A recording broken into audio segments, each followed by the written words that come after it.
Happy Sunday, everybody. How's everybody doing? Great. I hope you're doing great because I'm doing great. Welcome. My name is Charlotte, and I'm going to be your host for the next hour. I'm also the owner of the California Haunts Paranormal Investigation Team based out of Sacramento, California. We are 45 strong up and down the state of California, which means if you have a paranormal need, of course, we can get to you. It might take us a while because the state's really huge, but we will get to you. Today is Sunday reading day, and we're going to be reading our book on the Salem witch trials. And next hour, you're going to hear all kinds of different language, and including 1600s English. So I tend to struggle a little bit with it because of the way the book's written and being in Kindle and the fact that I have to enlarge the text. Okay, things don't line up quite as well as it should. So it gets to be very interesting for me to do this. But anyway, I want to thank you all for coming. If you're watching from Facebook and you like what you hear today, please be sure to hit that the share button. And if you haven't done so already, please hit that follow button and hit that like button. I really appreciate it. Really appreciate it. If you're on YouTube and you're watching, right down that bottom right hand corner over there is my little ghost with the magnifying glass. That's our mascot. Click on that, and if you haven't done so already, subscribe. We've got a lot of videos, different topics, and I think there's something in there that you're going to enjoy. Anyhow, let's get this show on the road. And last week when we left off, they had accused a 4-year-old kid, of witchcraft. We are also, and I want to add in here, we are also reading this book via permission from the author, Rebecca F. Pittman, and the publishing company. My eyes are really watery. I've got allergies really bad.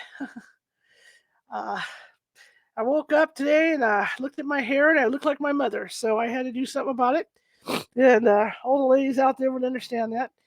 And I made sure that I took care of it, made my hair the right dark color, but I really globbed it on. So obviously my allergies are acting up, got some in my eyes and all that good stuff. So my eyes, like I said, my eyes are running, and so is my nose.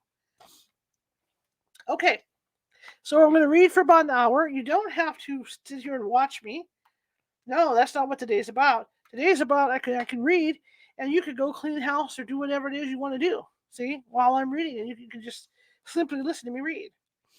But like I said, it will get exciting because this is. Let me make sure I'm on the right mic. Hang on.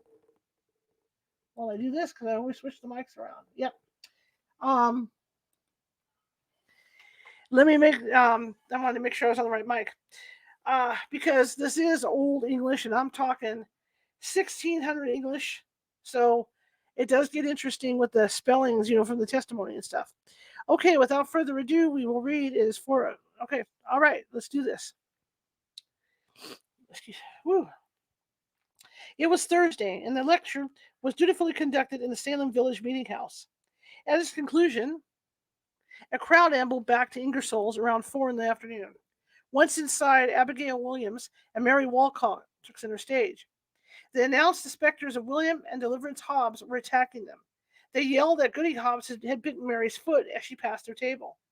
Benjamin Hutchinson, rapier at the ready, struck at the space they indicated. The two girls cried out, "You've struck her on the right side, near her eye." Warming to the sensation they were creating among the adults in the room, the girls ramped it up. As they pointed out more and more witches flying around the room. Hutchinson and Eli Putnam swung their swords randomly at each spot, the girls revealed. "You have killed the great black woman of Stonington," one cried, "and an Indian that comes with her, for the floor is all covered with blood." Stonington was a town in Connecticut, and it is unknown who the traveling specters were. Abigail looked out from the tavern at Thorndike Hill and said she saw 3 dead witches laying on the hillside where a large gathering of witches was camped. On Friday, April 22nd, 1692, reports of witches filling the sky had villagers' heads spinning. The court was due to convene for the inquest of the newly arrested afflictors. Yet rather than these proceedings stemming the tide of witchcraft, it appeared to have opened the floodgates. Once again, Reverend Paris's pasture was filled with coven of witches. The girls reported that the witches had tried to drag them along. Villagers had struck at the shapes in an effort to save the girls, as the afflicted victims pointing here and there, crying out at the plethora of cape-flapping specters. A crowd had gathered, preparing to go into the meeting house for the Inquisition. Paris's pasture ran behind the meeting house, and farther back, where many were standing about and talking. To suddenly hear that they may literally be standing amidst a witches' assembly must have been terrifying. Abigail, bold as always, came hurtling through the parsonage door and loudly proclaimed that the pasture was filled with entire families of witches from Andover. Martha Carrier was sharing a pole ride with Ann Foster and Mary Lacey. With delicious excitement, she told her story. The pole the witches were riding upon had broken, and Foster grabbed Carrier around the neck to break her fall. Nonetheless, she hurt her leg. Then they had a picnic beneath a tree at the far end of the pasture by a stream where a cart path ran. As other witches arrived, the three nibbled on bread and cheese. It was a large gathering, with the specters of imprisoned witches joining others that had yet to be apprehended. William Barker Spector from Andover claimed there were 105 swordsmen standing guard outside the meeting house. Then George Burroughs' specter arrived with that of two other ministers, John Boose from Wells, Maine, who brought the meeting's wine from Boston, and an unnamed gray-headed man. Abigail went on in a frenzied state of excitement. Burroughs, she said, had blown a trumpet to call two companies of witches, who arrived accompanied by a drumbeat. Burroughs called the meeting of witches to order and told them to begin in Salem Village in their efforts to replace all of God's churches with the devil's. Salem Village was the perfect place to start, he said, as the people here were already so divided. Then he told them to go throughout New England and build up the devil's kingdom. At noon, the witches' sacrament was served. Abigail continued with Rebecca Nurse, Sarah Good, Sarah Osborne, and Sarah Wiles, the newly accused witch, acting as deacons. They served the others the bloody sacrament. Later, a luncheon was offered that was of more meager fare, brown bread and cider. Burroughs sat at the head of the table with a man with a white high-crowned hat, who many guessed was the devil himself. The man read off a list of 72 names who were the new recruits of the devil's kingdom. This brought the list of witches to 300. Their king was to be George Burroughs, and their queen Martha Carrier. The magistrates, meanwhile, had entered the meeting house in preparation for the inquest. Shocked and muttering, a crowd of villagers who had just listened to Abigail Williams' wild story of the devil's covenant being hosted literally beneath their feet flooded in the meeting house. Paris listed in his notes that morning that there were much people and many in the windows that blocked light, causing the gloom to fall over the interior. Deliverance Hobbs, mother of Abigail Hobbs, who had already confessed to witchcraft, was the first to be examined. Knowing her daughter had admitted to being in league with the devil, no doubt, made her despair a fair inquest. Here's where it gets fun, the old-timey writing, so bear with me. Examination of Deliverance Hobbs, April 22nd, 1692. 1. The examination of Deliverance Hobbs, 22nd April 1692, at a court held at Salem Village by John Hawthorne, Esquires, Jonathan Corwin, Esquires. H. Okay, H is going to be Mr. Hawthorne, so we remember what that is. Okay, H. Mercy Lewis. Do you know her that stands at the bar for the magistrates have privately ordered who should be brought in and not suffered her name to be mentioned. Do you know her? Speaking to another, but both were struck dumb. Ann Putnam Jr. said it was Goody Hobbs, and she hath hurt her much. John Indian, okay, hurt her much. See, John Indian said he had seen her, and she choked him. Mary Walcott said yesterday was the first time that she saw her, i.e., as a tormentor. H. Why do you hurt these persons? D. It is unknown to me.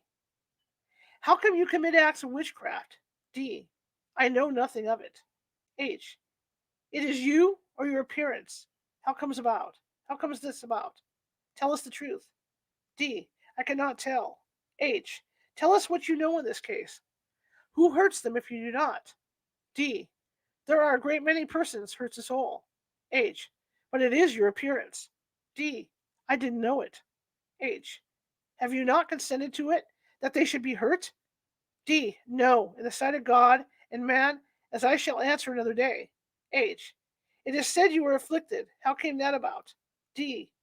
I have seen sundry sights. H. What sights? D. Last Lord's Day in this meeting house and out of the door. I saw a great many birds, cats, and dogs, and heard a voice say, Come away. H. What have you seen since? D. The shapes of several persons. H. What did they say? D. Nothing. H. What, neither the birds nor the persons? D. No.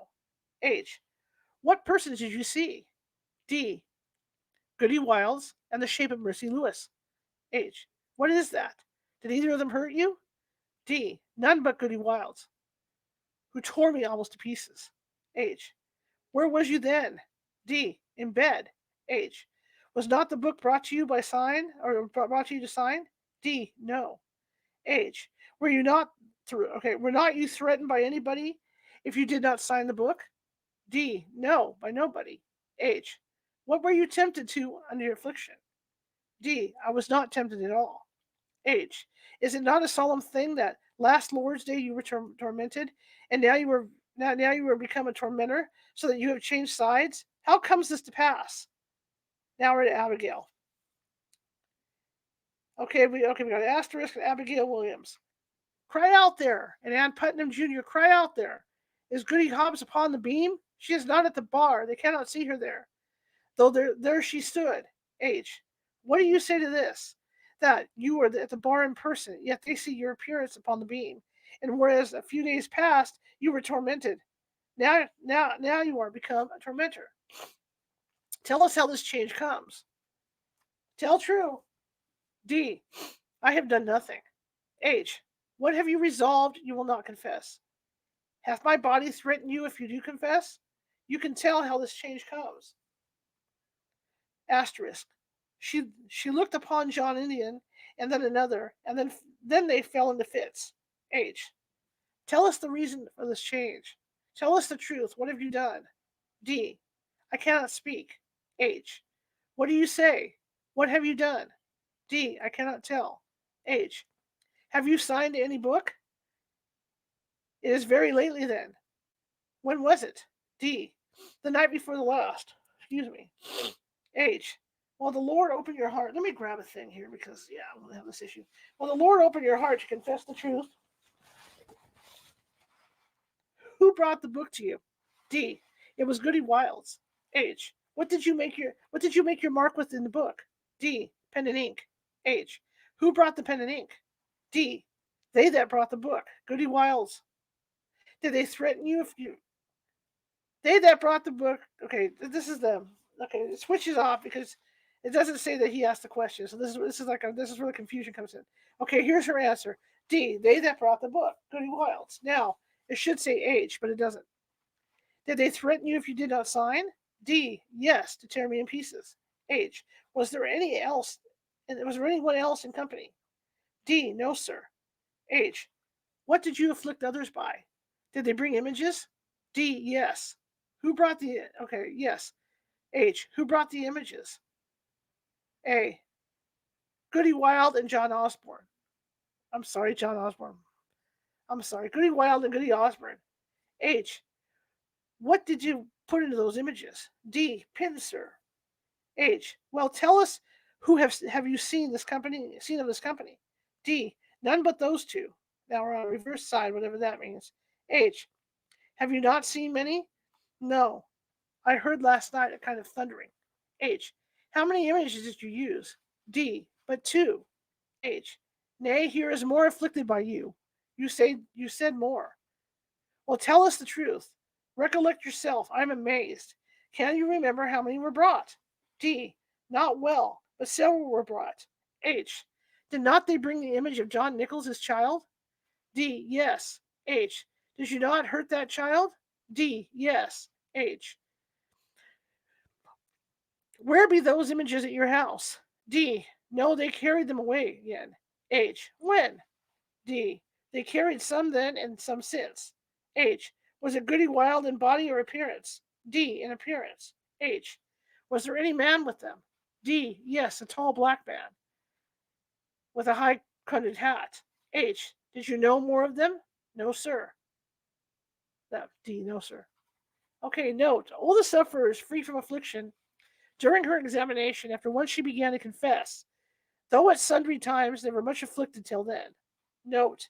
Whereas yesterday, at Deacon Ingersoll's, Mary Walcott, Abigail Williams cried, there stands Goody Hobbs, showing also where Benja Okay, showing also where Benja Hutchinson struck at her with the rapier, and the afflicted, that is said, Mary and Abigail said, "Oh, you have struck her on the right side." Okay. Whereupon the magistrates, asking her after the public examination whether she had received any hurt yesterday, she said yes in her right side, like a prick, and that it was very sore, and done when she was in a trance, telling us also in what house and room it was done. Whereupon the magistrates required some women to search it, who found it, so as she had confessed. Also, a little after that, she said the prick after a little after the said prick in her side, she had what in her left eye like this, something in her left eye like this, which agrees with what the afflicted father said that Benja Hutchinson afterwards taught her eye with the same rapier, and said, pointing to the place, there was a mark which the marshal shall being by said so there was. See what I mean? Salem Village, April 22nd, the 1692. Mr. Samuel Parris being desired to take in writing the examination and of deliverance Hobbes, hath delivered it as aforesaid. And upon hearing the same, and seeing what we did see together with the charge of the afflicted persons against them, we committed her. John Hawthorne, the examination of one deliverance Hobbes, April 22nd, 1692. Perhaps one of the most confusing elements of the witchcraft phenomenon is that the markings were found in places where the afflicted said they would be found upon the clothing and bodies of the witches. Tears in clothing during that era would be common. Perhaps Abigail and others had already seen the tears or marks on a person before they went into their theatrics and matched their accusations accordingly. It would be a simple thing to do. My allergies. Others may have fallen under a lucky guess, or the willingness of the villagers and magistrates to see what they were told to see. What is particularly interesting with the inquest of Deliverance Hobbes is that we see for the first time the magistrates testing the veracity of the afflicted girls. The accused names were heretofore always announced before the afflictor was brought into the room. This time, Hawthorne deferred, and instead asked the girls who the woman was that was let in. Hobbes was from Topsfield, outside the village boundaries. Parris wrote, the magistrates had previously ordered who should be brought in and not suffered her name to be announced. Hawthorne asked Mercy Lewis and another girl, do you know her? The two were struck dumb, and Putnam Jr. offered the correct name. It is Goody Hobbes, and she hath hurt me so much. Mercy Lewis had known the Hobbes family while living in Falmouth, Maine. She may have been distantly related to them. Unwilling to name a relation herself, had she given Hobbes' identity to Anne Jr. earlier? Hobbes' Topsfield property was adjacent to the Putnams, just over the Salem Village line. While no disputes between the two men are on record, had Anne Jr. been aware of the families? Examination of William Hobbes. This transcript is in an alternate line Q&A. There were many tears in the manuscript. April 22nd, 1692. The examination of William Hobbes at the same court. H. Hath this man hurt you? S. Several answered yes. Goody Bibber said no. What say you? Are you guilty or not? I can speak in the presence of God safely, as I must look to give account another day, that I am as clear as a newborn babe. Clear of what? Of witchcraft. Have you never heard these? No. Have you not consented that they should be hurt? Abigail Williams said he was going to Mercy Lewis, and quickly after said Lewis was seized with a fit. Then said Abigail cried, he is coming to Mary Walcott, and said Mary pleasantly fell into a fit also. How can you be clear when the children saw something come from you and afflict these persons? Look at these persons. Then they fell into fits and hallooed and suffered greatly. Torn, your wife before you, God, was torn. Torn open her mouth, and she had torn session. And you see the torn. Torn before us. I am clear of any witch. What do you call it? An overlooking of. The M? Sorry, guys. You look upon them, and they are hurt. I hurt none of them. Then they all fell into great fits again. When were you at any public religious meeting? Not a pretty while. Why so? Because I was not well. I had a distemper that none know. I had a distemper that none knows. Can you act witchcraft here, and by casting your eyes turn folks into fits? You may judge your pleasure. My soul is clear. Do you not see you hurt those? Do you not see you hurt these by your look? No, I do not know it. You did not answer that question. Don't you overlook them? No, I don't overlook them. What do you call that way of looking upon persons and striking them down? You may judge your pleasure. Well, what do you call it? It was none of I. Who was it then? I cannot tell who they are. Why they see you going to hurt persons and immediately hurt persons. Abigail. Finally, we know who it is. Somebody. William said he is going to hurt Mercy Lewis. And immediately said Mercy fell into a fit, and divers others. Can you now deny it? I can deny it to my dying day. What is the reason you go away when there is any reading of the scripture in your family? He denied it. Nathaniel Ingersoll and though. Okay, this is Nathaniel Ingersoll and though. Haynes testified that this Hobbes's daughter had told them so. As soon as your daughter, Abigail, and that's the torn area, today your wife confessed. They left torturing, and so would you. If you would confess, can you still deny that you are guilty? I am not guilty. If you put away God's ordinances, no wonder that the devil prevails with you to keep his counsel. Have you never seen any apparition? No, sir. Did you never pray to the devil that your daughter might confess no more? No, sir. Who do you worship? I hope to worship God only. Where?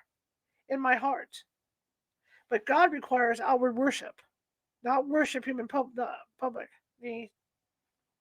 I worship him in my heart. Worship him in your family. Speak the truth. Not given, okay, remember this is torn, so we're just getting parts. Not giving the devil advent against you. Not giving the devil advent against you thereby. He was silent a considerable space, then said yes. Have you not known a good while how that your daughter was a witch? No, sir. Do you think she is a witch now? I do not know. Well, if you desire mercy from God, only the truth, I do not know anything of that nature. What do you think these people ail? More than ordinary? But what more than ordinary? Silence. What? Why do you not answer what they do ail? I do not know what they ail. I'm sorry. It is none of I. What do you think? Okay. All right. Okay. Continues. What do you think they ail? There is more ordinary. What is that? I cannot tell. Do you think they are bewitched? I cannot tell. Not tell when your wife and daughter? Did you not you consent that these should be hurt? Never in my days. What do you think? Heard your wife? She was torn. Days the other day. Now God, she is torn, okay? Days the I'm sorry. Uh, I'm saying eternal God in heaven knows. I'm going to try and piece this together. Know that we do not ask that, but what her do not know what occurred, can't tell. I'm going to think it's can't tell. I know nothing. Man said he told me that if his wife, again, it's not right in the book, he would kill her. It was the same time that she did sign papers by the time of her appearing as a entered a Mr. Paris family and others. Did not you say so? I never said so. All right. Finally. Okay. Woo. Okay. Salem Village, 22nd April 1692. I'm working on this. I'm doing my best, guys. Mr. Samuel Paris being desired to take in writing the examination of Sarah Wiles and William Hobbs delivered it as aforesaid, and upon hearing the same and seeing what we did at the same time of her examination, together with the charge of the afflicted persons against her, we committed her to the magistrate's gaol. John Hawthorne, examination of Sarah Wiles, William Hobbs, 22 April 1692. Sarah Wiles of Topsfield was examined next. Sarah was a 65-year-old woman with a checkered past. She had been accused of witchcraft in 1676. One of the accusers stated she had cursed his cart full of hay for borrowing her scythe without permission. Her scythe? Scythe? The cart's wheel had broken on the road, and the hay unloaded while it was fixed. Even after the repairs, the oxen refused to budge. A strange-looking dog appeared and spooked them. They bolted into a river, dumping the cartload of hay and ruining it. Sarah also had been accused of fornication and publicly whipped. Her marriage was contentious, and long-standing hostilities resulted. One Mary Gould Reddington, stepmother of John Herrick, had confessed to Reverend Hale of Beverly that Sarah Wiles' spectre had tormented her, and now Deliverance Hobbs had accused her of witchcraft and that Sarah tore me almost to pieces. It was perhaps unfortunate that Sarah Wiles' son Ephraim had been the constable enlisted to arrest Deliverance Hobbs. Hobbs' accusation against Sarah may have been payback for Ephraim being the one to take her away under the accusation of witchcraft. Okay. Examination of Sarah Wiles, April 22nd, 1692. Sorry this is painful, guys. The examination of Sarah Wiles. Whoa. Now I just jumped. Okay, come on. Don't do this. The examination of Sarah Wiles at court held at Salem Village, April 22nd, 1692, by the worshipful John Hawthorne and Jonathan Corwin. The sufferers were seized with sundry. The accused came into the court, so here we go. H. Has this woman hurt you? A. Oh, she is upon the beam. Goody Bibber, that never saw her before, said she saw her now upon the beam. And then, said Bibber, fell into a fit. H. What say you to this? Are you guilty or not? W. I'm not guilty, sir. H. Is this the woman? Is this the woman? Speaking to the afflicted. Note, they all, or most said yes, and then fell into fits. H. What do you say? Are you guilty? W. I'm not guilty, sir. H. Is this the woman? Speaking to the afflicted. They all, or most, said yes, and then fell into fits. W. I thank God I am free. H. Here is clear evidence that you have been not only a tormentor, but that you have also caused one to sign the book the night before last. What do you say to this? W. I never saw the book in my life, and I never saw these persons before. Some of the afflicted fell into fits. H. Do you deny this thing that is apparent? Note, all fell into fits and confirmed that the accused hurt them. H. Did you never consent that these be hurt? D. Never in my life. Note, she was charged by some with hurting John Herrick's mother. The accused denied it. Captain Howell gave it a relation and confirmation of the charge before being made. She was ordered to be taken away, and they all cried out that she was upon the beam and fell into fits. While the others awaited their turn at the bar, rumors circulated that the missing Mary English had at last been apprehended in Salem town. According to the report, Philip and his wife, Mary English, were in bed when someone pounded on the door at 11 o'clock at night. Some believe Sheriff George Corwin was one of the men presented who was let into the house by a startled maidservant. Philip English, hearing the banging and the sound of his maid climbing the stairs, got up and began dressing. Before he had accomplished the act, the officers barged into the couple's bedchamber, drew back the bed curtains, and ordered Mary English to accompany them. She flat out refused, stating she did rise at such an hour. The men, not wanting to drag a wealthy woman from her bed, agreed to come back in the morning and posted a guard at the house door. Mary took her time the following morning as the guards fumed. She dressed, breakfasted with her family, and held a meeting with the household staff before finally accompanying the men to Ingersoll's Tavern in Salem Village, where she would spend the next 3 nights awaiting her inquest. Chapter 19, Mary Estes and Others. As the madness continued, my stomach, several things became apparent. The accused were no longer living within the Salem village boundaries. Neighboring towns were fair game. It is also obvious the girls were feeling their power. Where they had once contented themselves with accusing others of the kind of witchcraft that curdled milk or lame cattle, their accusations now were far more serious. They claimed the specters of certain afflictors were admitting and bragging about murder. Were the girls ramping up the odds against those they were accusing? Spectral evidence of a witch abusing them might skate by. Why not add murder just to make sure the charges had some weight to them? The witchcraft mania that began as one small child became overcome with guilt and hysteria, spread so rapidly that it was hard to keep track who was witching who. It snowballed beyond the young women's ability to contain it. They had built the fire with the first fragile kindling, consisting of accusing the village throwaways, of some pinching and torment. But each story and embellishment poured accelerant onto the flames, until it became a raging bonfire, devouring all in its path. The girls could not have known at the beginning that they would be believed, let alone revered and instrumental in adults going to jail. The Puritan society placed children firmly at the bottom of the totem pole. Normally, the only official documents their names might appear on were a mention of birth, marriage, and death. Now their names were inked on more court depositions and recordings than they could have imagined a few short months ago. Certainly, in the back of their minds, they may have wondered when these people would awaken to the fact that they had been faking all of their afflictions. And when they did, what repercussions awaited children doing so much evil? And of their antics, their sport.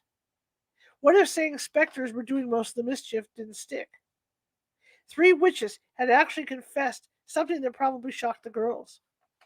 It was akin to an author seeing his imaginary characters coming to life and mocking him.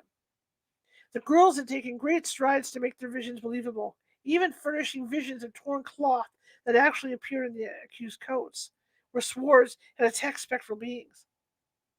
Didn't that corroborate what they were saying was true? But, just in case, a charge of murder would carry the most weight of all. It would tie a very fine noose. Nemea, I hope I'm saying this, Nemea Abbott Jr., a weaver from Topsfield in his 20s, was led into the room. Ann Putnam Jr. had identified him as one who afflicted her. Here we go. Examination of, Nemea Abbott Jr. I hope I'm saying the name right. April 22nd, 1692. The examination of Nia Abbott at a court of Salem Village by John Hawthorne and Jonah then Corwin Esquires. H. What say you are guilty of witchcraft, of which you are suspected, or not? A. No, sir. Okay, A, okay. No, sir. I say before God, before whom I stand, that I know nothing of witchcraft. H. Who is this man? Note, Ann Putnam named him. Mary Walcott said she had seen his shape. H. What do you say to this? A. I never did hurt them. H. Who hurt you, Ann Putnam? P. That man. Who hurt you, Ann Putnam? Sorry. P. That man. I got it now. A. I never hurt her. Note. Ann Putnam said that he is upon the beam. H. Just such a discovery of the person carried out, and she confessed. And if you would find mercy of God, you must confess. A. If I should confess, this I must confess what is false. H. Tell how far you have gone. Who hurt you? A. I do not know. I am absolutely free. H. As you say, God knows. If you will confess the truth, we desire nothing else that you may not hide your guilt. If you are guilty, and therefore confess if so. A. I speak before God that I am clear from this accusation. H. What? In all respects. A. Yes, in all respects. H. Doth this man hurt you? Note. Their mouths were stopped. H. You hear several accuse you, though one cannot open her mouth. A. I am altogether free. H. Charge him not unless it be he. Note. This is the man say some, and some say he is very like him. H. How did you know his name? Putnam. He did not tell me himself, but other witches told me. And Putnam said, It is the same man. And then she was taken with a fit. H. Mary Walcott. Is this the man? W. He is like him. I cannot say it if it's he. Note, Mercy Lewis said it is not the man. They all agreed. The man had a bunch on his eyes. And Putman, in a fit, said, Be you the man? A. Do you say be the man? Do you say you be the man? Did you put a mist before my eyes? Then he was sent forth till several others were examined. When he was brought in again by reason of much people and many in the windows, so that the accusers could not have a clear view of him, he was ordered to be abroad, and the accusers to go forth to him and view him in the light, which they did, and in the presence of the magistrates and many others discoursed quietly with him, one and all acquitting him, but yet said he was like that man. But he had not the wind they saw in his appearance, in his apparition. Note, he was a hilly-faced man and stood shaded by reason of his own hair, so that for a time he seemed to some bystanders and observers to be considerably like the person the afflicted did describe. Mr. Samuel Parris, being desired to take in writing the examination of the Nehemiah Abbot, hath delivered it as it aforesaid, and upon hearing the same, did see cause to dismiss him. John Hawthorne, Jonah Corwin, assistants. Samuel Parris made note that the man did not have the wind next to his eye that the girls had mentioned. With so many people jammed onto the window sills, they used the dimness of the room as their excuse for misidentifying him. For the first time in the witchcraft hysteria, an accused was let go. This altruistic act may have mollified the villagers that had seen no leniency for any brought before the bar. Perhaps the proceedings were fair after all. Perhaps justice was being carried out. The trial of Nehemiah Abbott caused the scales to tip slightly in the girl's favor. The last witch of the day was the sister of Rebecca Nurse and Sarah Cloyce. Mary Etsy filled out the triumvirate of daughters belonging to accused witch Joanna Towns. At 58 years of age, she was younger than her sister Rebecca, already in shackles in the Boston prison. She was from Topsfield, along with the other accused, where Nehemiah Abbott had been shown mercy. Mary Estes' story is one of the more heartless to be recorded inside that shadow courtroom. It is not surprising that the complaints against her originated with John Putnam. As mentioned before, the Putnams had long coveted the Etsy farmland just over their border in Topsfield. In fact, Lieutenant John Putnam lived only about 2 miles from the Etsy homestead. From the Etsy homestead, just below Solomon's Hill. Just as George Hawthorne had wavered in his suspicion of the elderly Rebecca Nurse when he saw her stand before him, barely able to support herself, he too felt the niggling of doubt at seeing Mary Esty. The woman held herself with such calm grace that her spirit was felt among the spectators. She was not the spitfire her sister Sarah Cloyce had been. No one could picture this woman slamming a church door in the face of a minister or defying the magistrates. Nor was she the frightened, tremulous personage of her older sister, Rebecca. Hawthorne looked at the woman and at the strange quiet of the afflicted girls as she was led to the bar and asked, Are you certain this is the woman? After all, they had just made a mistake with Abbott. On cue, the spell was broken, and the afflicted on the front row exploded with signs of demonic possession. Examination of Mary Esty. April 22nd, 1692. The examination of Mary Esty. Easty, now it says Easty. At a court held at Salem Village, 22 April 1692, by the WAP. Worshipful John Hawthorne, Jonathan Corwin. At the bringing in of the accused, several fell into fits. H. Doth this woman hurt you? Note. Many months were stopped, and several other fits seized them. Abigail Williams said it was Goody Easty, and she had hurt her. The like said Mary Walcott and Ann Putman. John Indian said he saw her with Goody Hobbs. H. What do you say? Are you guilty? E. I can say before Christ Jesus I am free. H. You see these accuse you. E. Dear God? No, there is a God. Okay. H. Has she brought the book to you? Their mouths were stopped. H. What have you done to these children? E. I know nothing. H. How can you say you know nothing when you see these tormented? I hate when it jumps like that. When you see these tormented and accused, you to know nothing. E. Would you have me accuse myself? H. Yes, if you be guilty. How far have you complied with Satan, whereby he takes this advantage of you?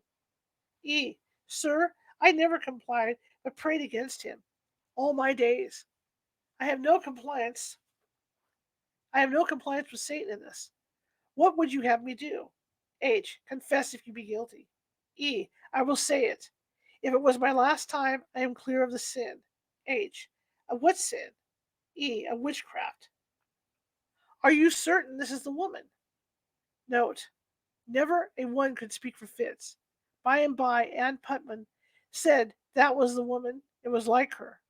And she told me her name. H. It is marvelous to me that you should sometimes think they are bewitched, and sometimes not, when several confess that they have been guilty of bewitching them. E. Well, sir, would you have me confess that I never knew? Note, her hands were clenched together, and then the hands of Mercy Lewis was clenched. H. Look now, your hands are open. Her hands are open. Is this the woman? Note, they made signs but could not speak. But Ann Putman afterward, Betty Hubbard, cried out, "Oh, Goody Esty, Goody Esty, you are the woman, you are the woman." H. Put up her head, for while her head is bowed, the necks of these are broken. What do you say to this? Estes. Why, God will know. H. Nay, God knows now. E. I know he does. H. What did you think of the actions of others before the sisters came out? Did you think it was witchcraft? E. I cannot tell. H. Why do you not think it's witchcraft? E. It is an evil spirit. But whether it be witchcraft, I do not know. Several, no, these are several said she brought them the book, and then they fell into fits. Salem Village, March 24th, 1691-2, Mr. Samuel Paris, being desired to take in writing the examination of Mary Easty.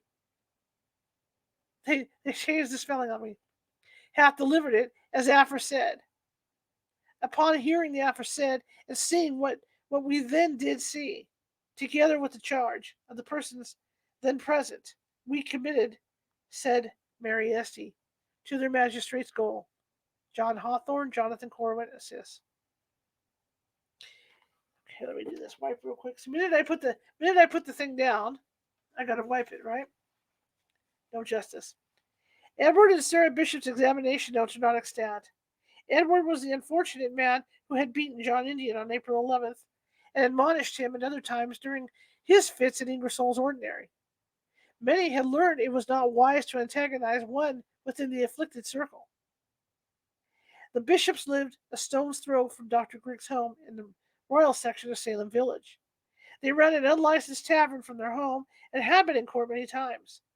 Christian Trask had accused Goody Bishop of being a witch only 2 years earlier. Elizabeth Hubbard Dr. Griggs' niece, was one of the more forceful accusers, as she was the bishop's neighbors. Accusations of public fighting abounded, and stories that the couples even sent their sons to abuse the neighbors' pigs. Christian Trask went on to suffer fits and a distracted state after dealing with the bishop, so much so that that Reverend Hale was called for it. This is his report, filed May 1862. The Reverend John Hale. You know what? I'm thinking this is, hang on, 1692. That's she wrote it as 1962, so it's 1692. I'm sorry. The Reverend John Hale versus Sarah Bishop, May 20th. There it is, 1692. See? I watch out for that stuff too. It never ends. No, I love it. I love this book. Don't get me wrong. John Hale of Beverly, aged 56 years, saith that about 5 or 6 years ago, Christian, the wife of John Trask, living in Salem, bounds bordering on the above said Beverly, being in full communion in our church, came to me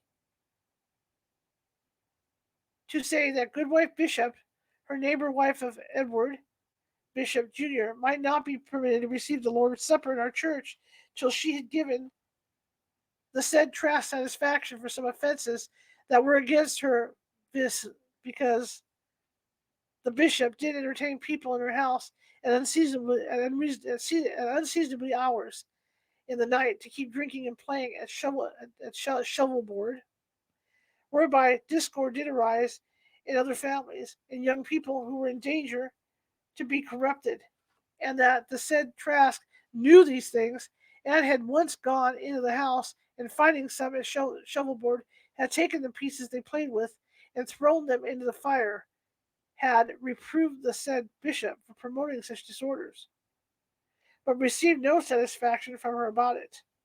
I gave said Christian Trask direction how to proceed farther in the matter if it were clearly proved, and indeed, by the information I have had otherwise, I do fear that if a stop had not been put to those disorders, said Edward Bishop's house would have been a house of great profaneness and inquiry. Profaneness and inquiry. Yeah. But as to Christian Trask, the next news I heard of her was that she was distracted and asking her husband Trask when she was so taken. He told me she was taken distracted that night after she came from my house when she complained against Goody Bishop. She continuing some time distracted. We sought the Lord by fasting and prayer, and the Lord was pleased to restore the said Trask to the use of her reason again. I was so often in her distraction, and took it then to be only distraction, yet fearing sometimes somewhat worse. But since I have seen the fits of those bewitched in Salem village, I call to mind some of hers to be much like some of theirs. The said Trask, when recovered, as I understand it, did manifest strong suspicion that she had been bewitched by the said bishop's wife, and showed so much averseness from having any conversation that I was then troubled and had hoping better of said Goody Bishop at the time, for we have since this was torn. At length, said Christian Trask was again in a distracted fit on a Sabbath day in the forenoon at the pub. Okay, I'm going to I see one meeting, two were public disturbances, and so continued, sometimes better, sometimes worse, unto her death, manifesting that she entered temptation to kill herself or somebody else. I inquired of Margaret Ring, who kept at or nigh the house, what she had observed of said Trask before this last distraction. She told me. Goody Trask was much given to reading and search the prophecies of Scripture. The day before she made that disturbance at the meeting house, she came home and said she had been with Goody Bishop, and that they two were now friend, or to that effect. I was off praying with and counseling of Goody Trask before her death, and not many days before her end being there, she seemed more rational, and earnestly desired Edward Bishop might be sent, for that she might make friends with him. I asked her if she had wronged Edward Bishop. She said not that she knew of, unless it were in taking his shovelboard pieces when people were at play with them, and throwing them into the fire. And if she did evil in it, she was very sorry for it, and desired he would be friends with her or forgive her.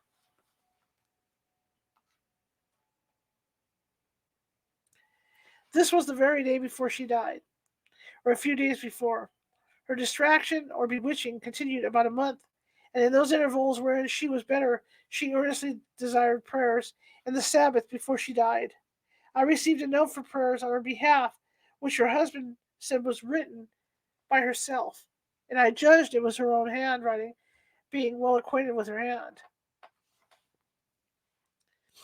As to the wounds she died of, I observed three deadly ones, a piece of her windpipe cut out, and another wound above that through the windpipe and gullet in the vein they call the jugular, so that I then judge, and still do, apprehend it impossible for her with so short a pair of scissors to mangle herself, so that without some extraordinary work of the devil or witchcraft signed. Okay, 20 May 1692 by John Hale. Wow, that was a read. Reverend Hale wrote that he believed witchcraft was involved in Goody Trask's death. That was very damning evidence, as the only people named in the document were Edward and Sarah Bishop. After their questioning on April 22nd,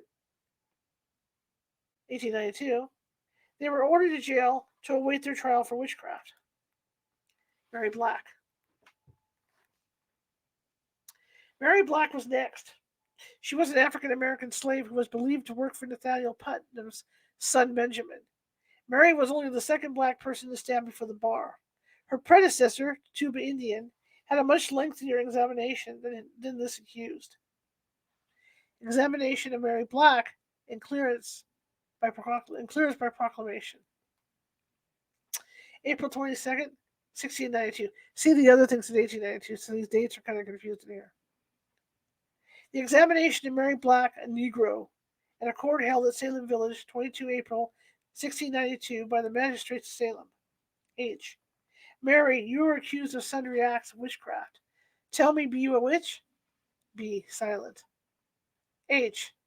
How long have you been a witch? B. I cannot tell. H. But you have been a witch? B. I cannot tell you. H.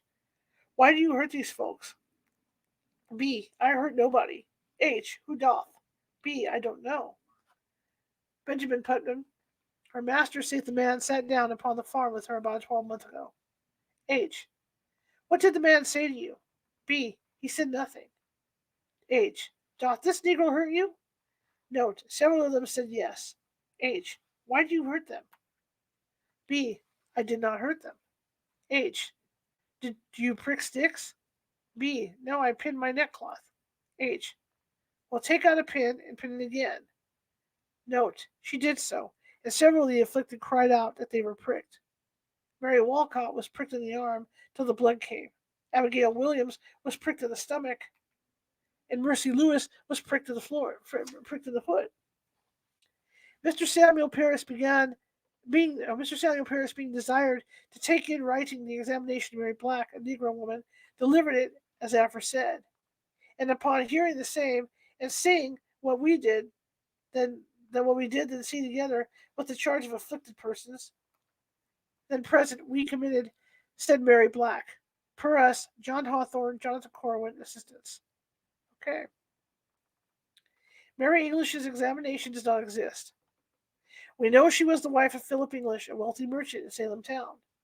She helped him with business matters and may have run a shop out of her home, which was a common. Oh, no, it did this. Okay, hang on. Okay. Which was a common occurrence in those days.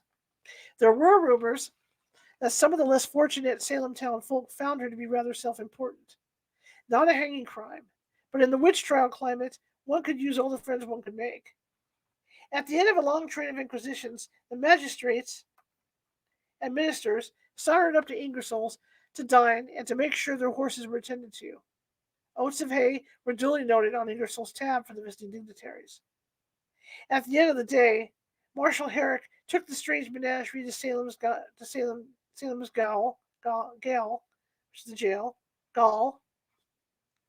Among the prisoners were two tavern owners, a devout Christian woman, the mother of a confessed witch, a black slave, and a wealthy merchant. How the inmates in Salem jail that night might have looked about themselves at their strange bedfellows.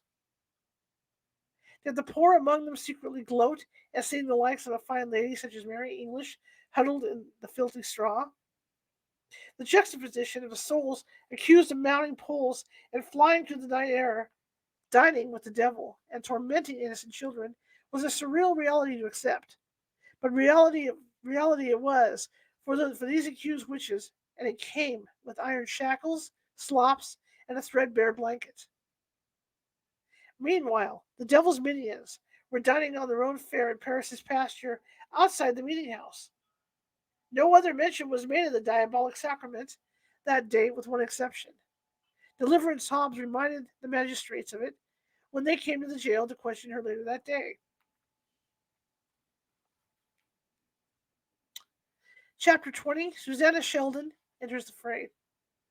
Deliverance Hobbs had barely chosen her spot in the large stone-walled dungeon, flanked by weathered boards, when she was visited by Hawthorne and Corwin the following day. Her answers to their questions were shocking.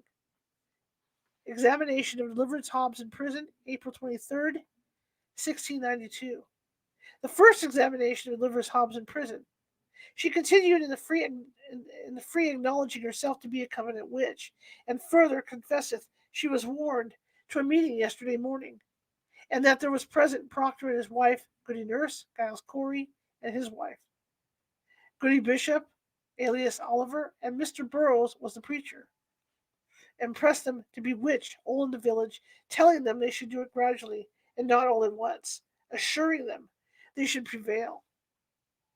He administered the sacrament unto them at the same time with red bread and red wine, like blood.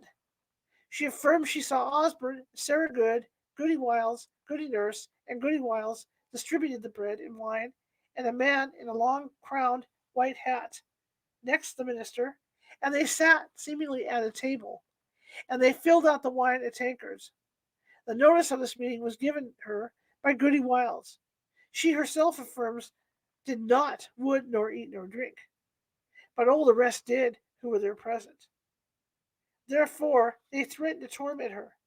The meeting was in the pasture by Mr. Paris's house, and she saw when ran out to speak with them. But by that time Abigail was come a little distance from the house. This examinant was struck blind, so that she saw not with whom Abigail spake. She further saith that Goody Wiles, to prevail with her to sign, told her that if she would put her hand to the book, she would give her some clothes, and would not afflict her any more. Her daughter, Abigail Hobbs, being brought in at the same time, while her mother was present, was immediately taken with a dreadful fit, and answered it was Goodman Corey, and she saw him, and the gentlewoman of Boston striving to break her daughter's neck. We see here by Deliverance's own admission that she was present when Abigail Williams came out from the parsonage door the day before and told the astonished crowd of villagers about to enter the meeting house that there was a devil's sacrament. I'm checking something really quick, guys. Just hang on. Oh, man. Okay, I'm going to have to call it there at that point. I've got a meeting to attend to tonight, so I'm going to say goodbye. Tomorrow's guest is at 6:30 p.m. Pacific, the usual time, and we're going to be talking witches tomorrow. Our guest tomorrow is, hang on, let me get it. My eyes are so watery, I can't see. My guest tomorrow is J. Ellen Cross, who is a warlock, and he likes to teach people about Wicca and things like that. So, well, he'll be here tomorrow night to do that. Anyway, I want to thank you all for coming, and I really appreciate it. I'm going to run late for my meeting, so I'm just going to cut out now, and I will see you tomorrow, 6:30 p.m. Pacific. Have a good night.